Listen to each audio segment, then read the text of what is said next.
Hi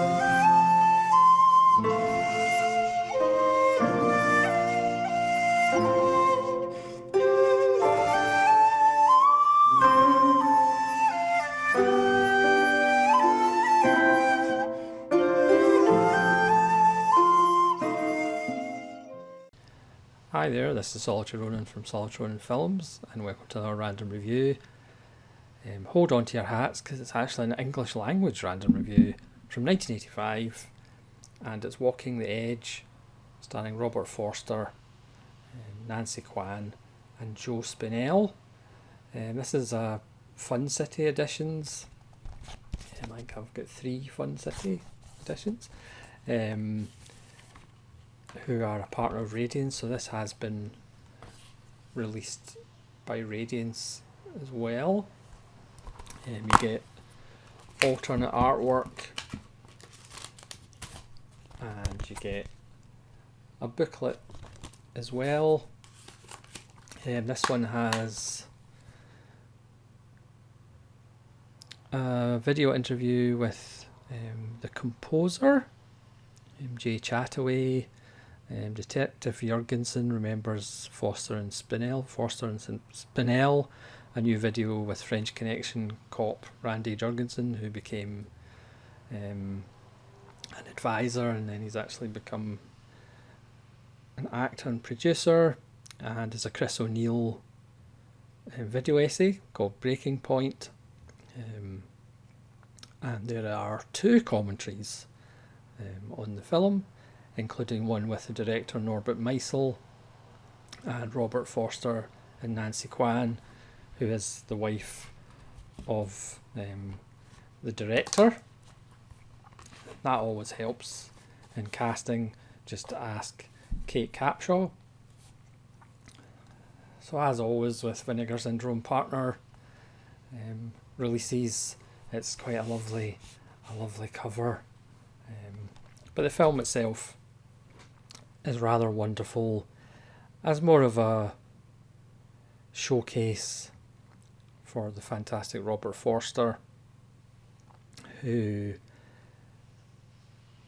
by all accounts is was one of the nicest men in Hollywood.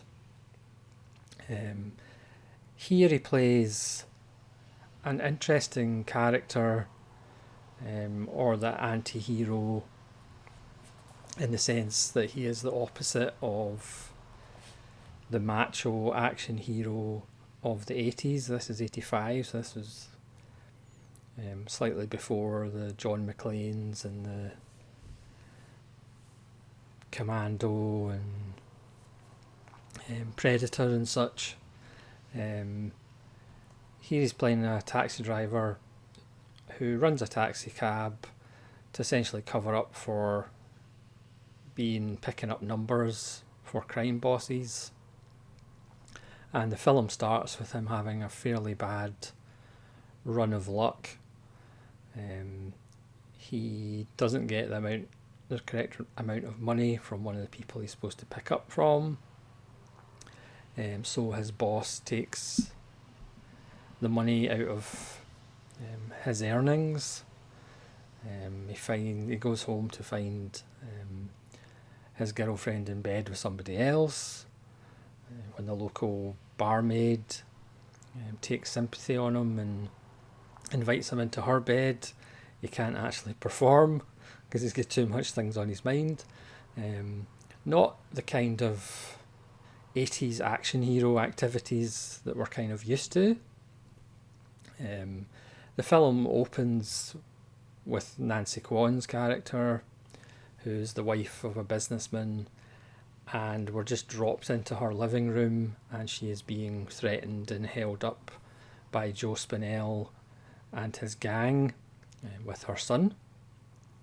Joe Spinell, who died at the age of 37, which is quite remarkable when I always assumed he was in his 50s. He must have had a hard life, because he does not look 37, or he didn't look 37 when he died.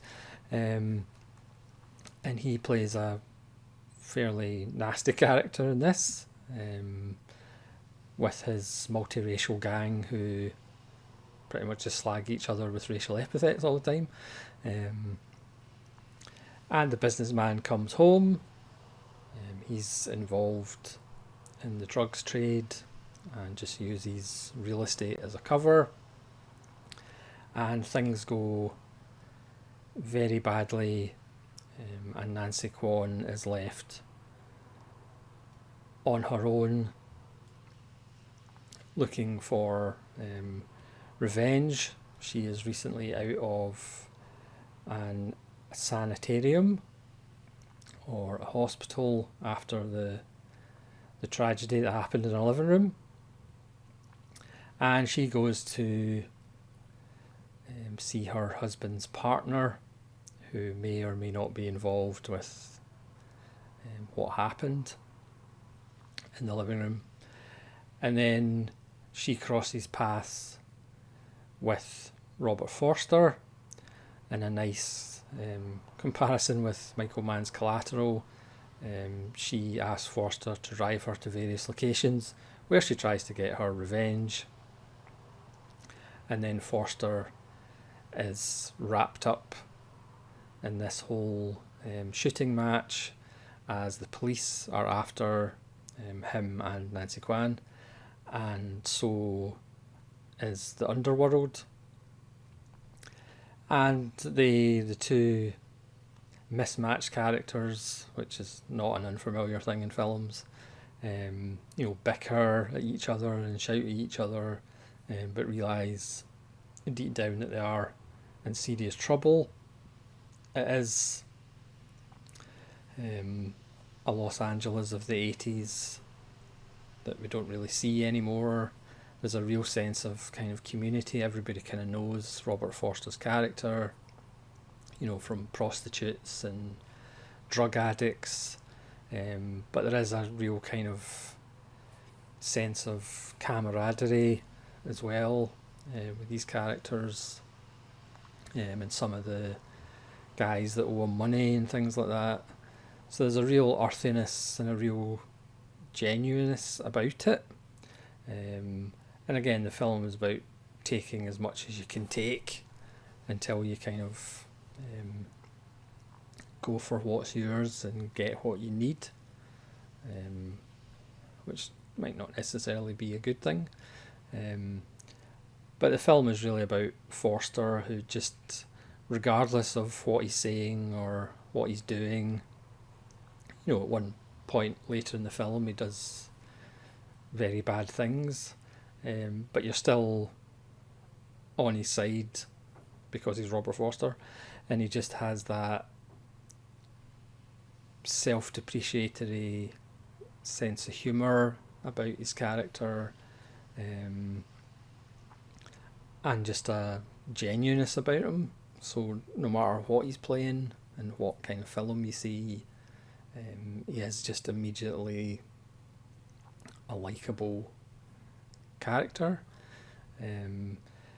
So it's just it's a wonderful little film. It's rough around the edges, pardon the pun, but that just gives it its authenticity. It's fairly low budget, but it still looks very good, and again you just get this sense of a place, and again this sense of community, even though it is a community of what people in authority would say are lowlives, but they're still people too. And again, it's a really interesting portrayal of a male lead that is not, as I said, the kind of typical 80s action hero, and it's not particularly a character that perhaps a lot of actors would play, because he does get humiliated a lot in the film. Things don't go well for him, and he obviously has to take some brutal measures, but there's no celebration about that. There's no kind of embracing of violence as a way to get out of a bad situation. There is still cost to those actions. There's some moral conversations between Forster and Nancy Kwan. So it is a grown-up film that perhaps in the hands of somebody else or another actor would come across just as kind of cheap exploitation, but it's actually got a bit more humanity to it, and again I think that's because of Forster's performance, and Forster as an actor. Again, Randy Jurgensen, the French Connection cop, just talks about how down to earth Forster was, and just how friendly and kind of one of the crew he was, and he had just had no star trappings or anything like that. He was just there to do the best job he could and help everybody else out. And that's the kind of people and that's the kind of actors that sometimes we don't hear about enough. Not the huge stars that usually end up with huge egos, but just wonderful people making wonderful work and helping others. Which is not necessarily about what Walking the Edge is about. It's about revenge for killing people, taking a stand against the scum of the earth. And it's got proper nasty villains in it. Because obviously some films have villains that aren't actually that nasty. But Joe Spinell is really fairly nasty. He had a short career but made the most of it by playing fairly nasty characters. So thanks very much for watching this random review of an English language film. Unbelievable. Please let me know if you've seen Walking the Edge and what you think of it. And who knows, hopefully you'll join me again for more random reviews of English language films. So this is Solitary Ronin from Solitary Ronin Films, saying farewell.